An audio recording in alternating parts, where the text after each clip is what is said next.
I remember the desert first by what it took away. It took water from our barrels faster than my father could measure it. It took the softness from our hands and the color from our lips. It took sound, too, until whole afternoons passed in a silence so large it seemed to press against the ears. In Nevada, heat was not just weather. It was a thing with weight. It sat on the wagon boards until they burned your palm. It rose from the rocks in wavering sheets. It worked its way into your mouth and nose until every breath tasted of old dust and iron. I was a child then, small enough to tire before noon and still be expected to keep walking after. My name is Ethan, and when I think back on those years, I remember a world made of glare, stone, thirst, and my parents' stubborn shadows moving ahead of me. My father, Ben, walked like a man who believed land could be beaten by endurance. He trusted his legs, his judgment, and the simple fact of continuing.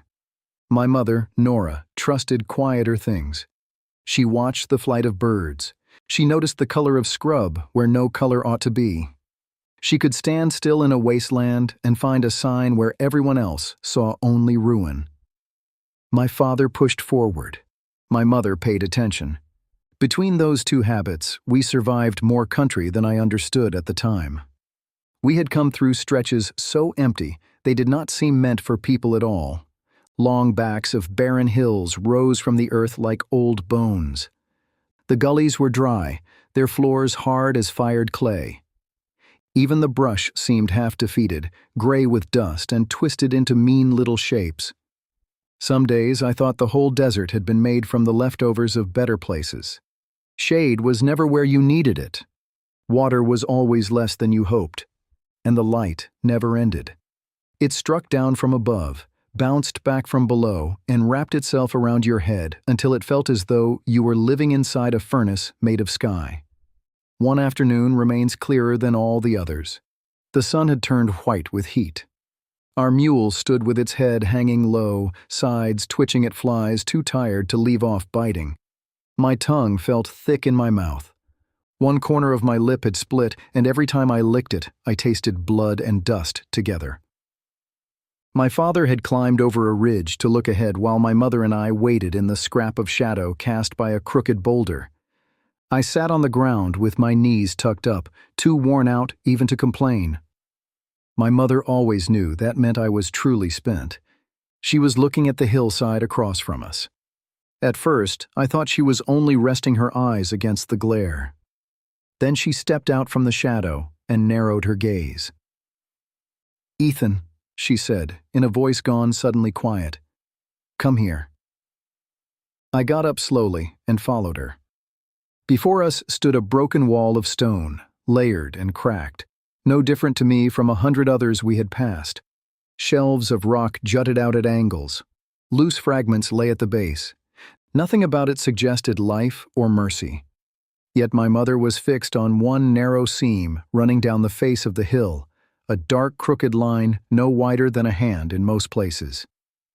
"What do you see?" I asked. She did not answer. She only held out her hand toward the opening, then looked at me. "Feel."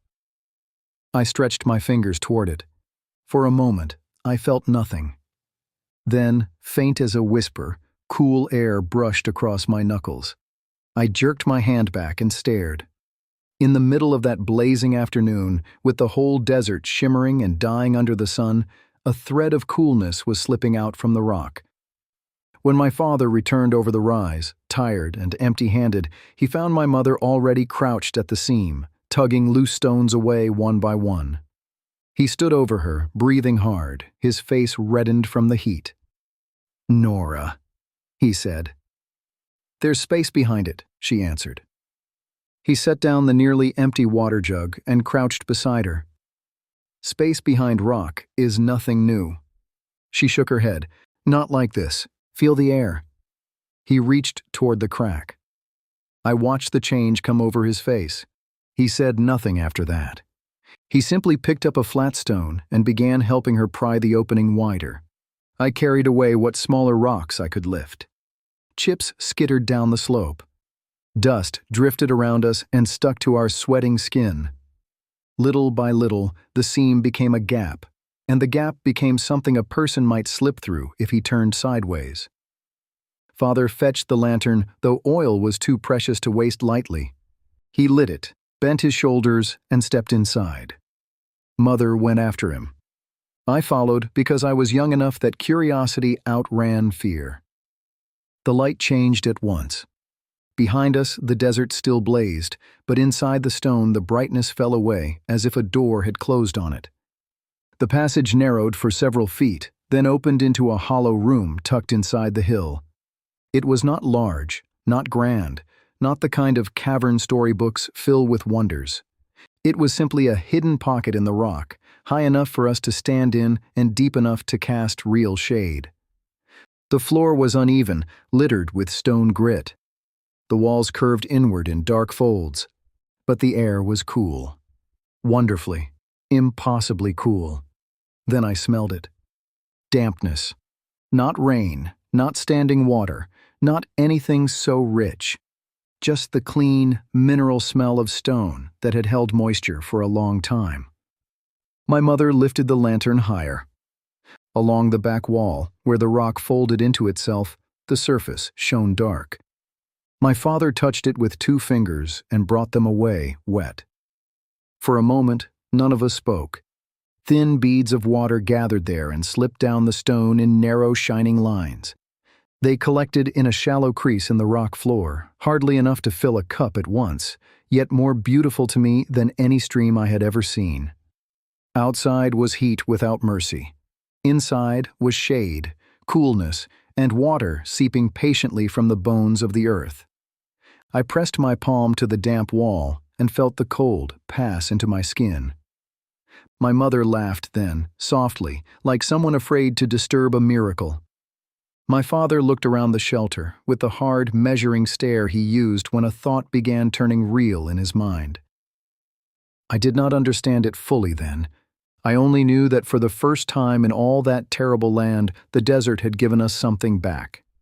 And though none of us said the word aloud yet, I believe that was the moment my parents first began to think of staying. My parents did not decide that very hour. That was not their way. My father never trusted good fortune until he had tested its edges, and my mother believed that anything worth keeping ought to survive a second look. So we spent the night outside the crack in the rock with the wagon drawn close and the mule tied in the lee of the hill.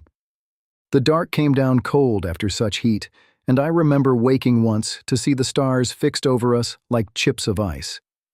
At dawn, my mother was already inside the shelter again, her skirt hem darkened by damp stone, while my father stood outside studying the slope, the ridge above us, the wash below, as if the whole hill had become a question only he could answer.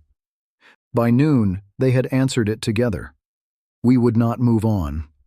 That was the first surprise. The second was that once the choice had been spoken aloud, everything in them changed. They stopped looking west. They stopped speaking of the next valley, the next spring, the next chance. Their attention turned inward, toward that crack in the hill and the little pocket of coolness hidden behind it. My father began seeing walls, drainage, loads, weaknesses. My mother began seeing water, shade, storage, and whether anything living might be coaxed from such a place. I, being a child, only understood that for the first time in months, the grown voices around me no longer sounded like people escaping. They sounded like people beginning. The seep in the stone was slow, but it did not stop. That mattered. My mother found a shallow basin in the rock where droplets gathered, if left long enough. She set a cup beneath the darker streak on the wall and measured the hours by how much it held. It was not generous water. It would never allow waste. But it was steadier than any mirage promise of the open country. My father said steady was enough if a person respected it. The first days were all labor and dust. We widened the entrance carefully, not enough to expose the whole hollow to the sun, only enough to pass tools, baskets, and eventually ourselves without scraping skin from our shoulders. My father pried loose stone from the mouth of the crack and stacked it by size. The flatter pieces he kept. The broken rubble he rolled downslope. He said the place had hidden itself for years and would stay cooler if we did not tear it open like fools. My mother made order out of scarcity the way other women made soup.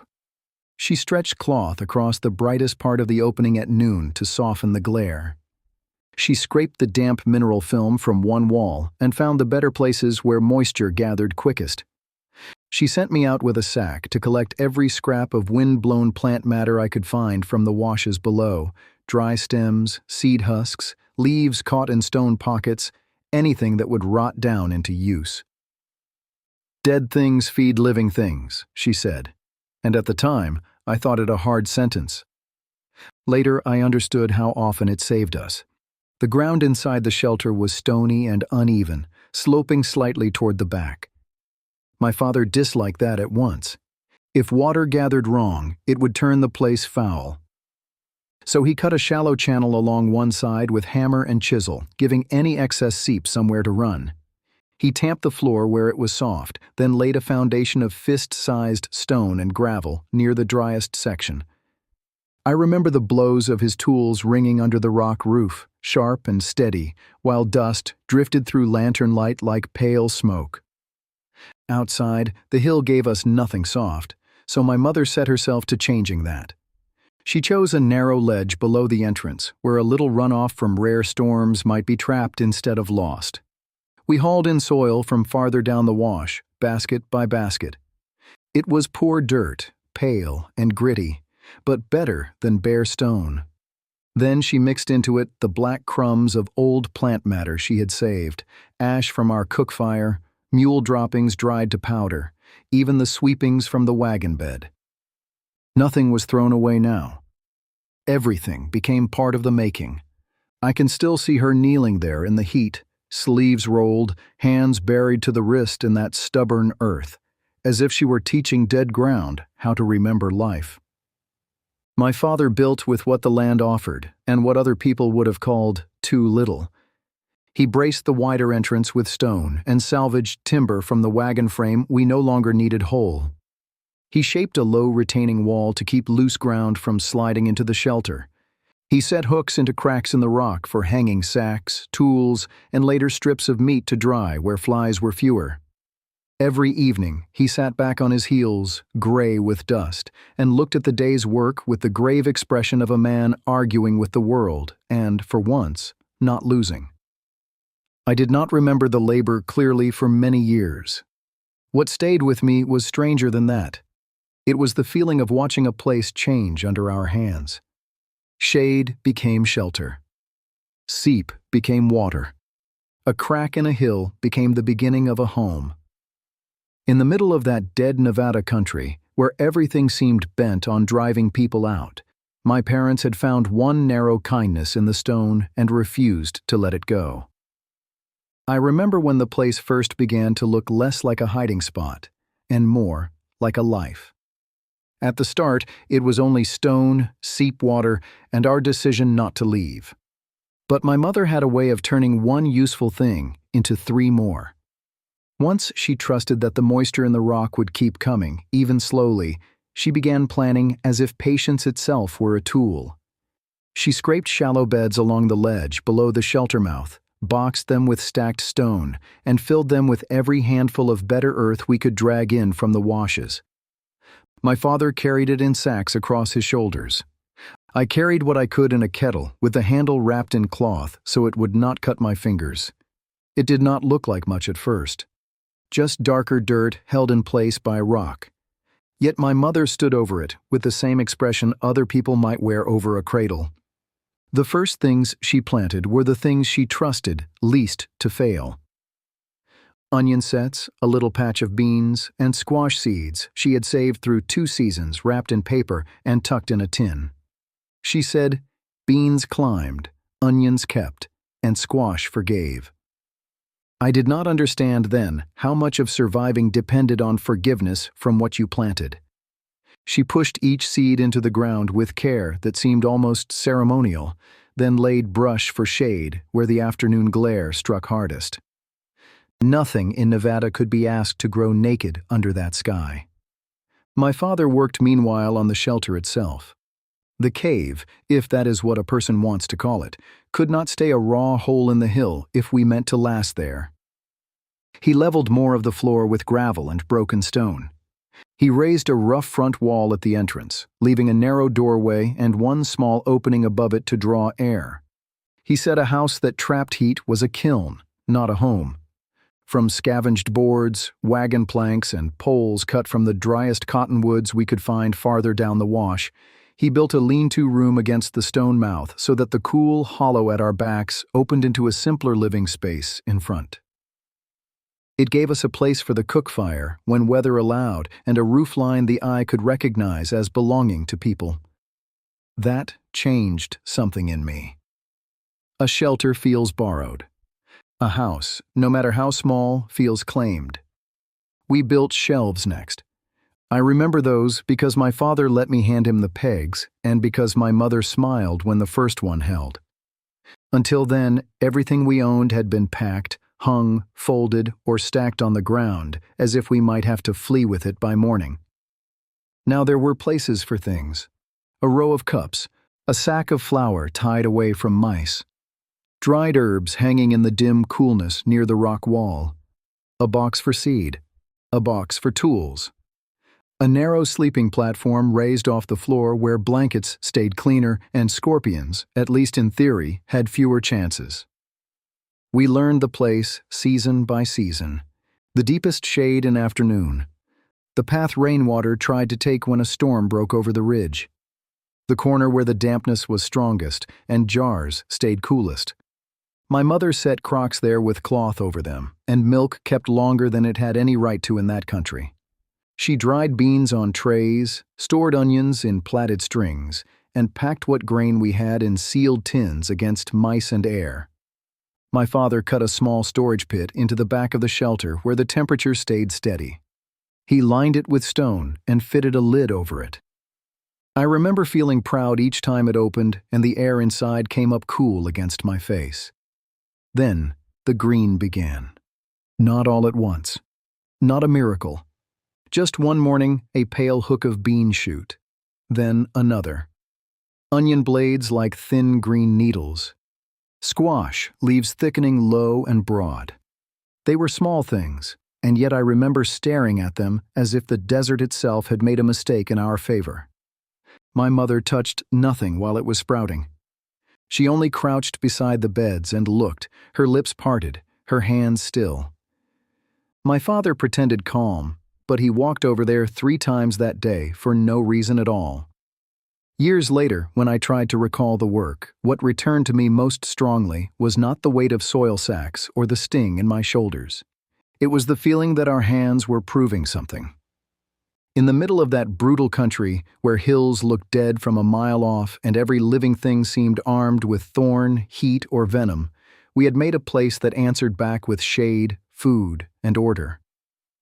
I did not yet have words for dignity or self-reliance. I only knew that when I stood at the shelter mouth at dusk and looked over the little beds, the stacked stores, and the rough house taking shape around the cave, I felt rich in a way that had nothing to do with money.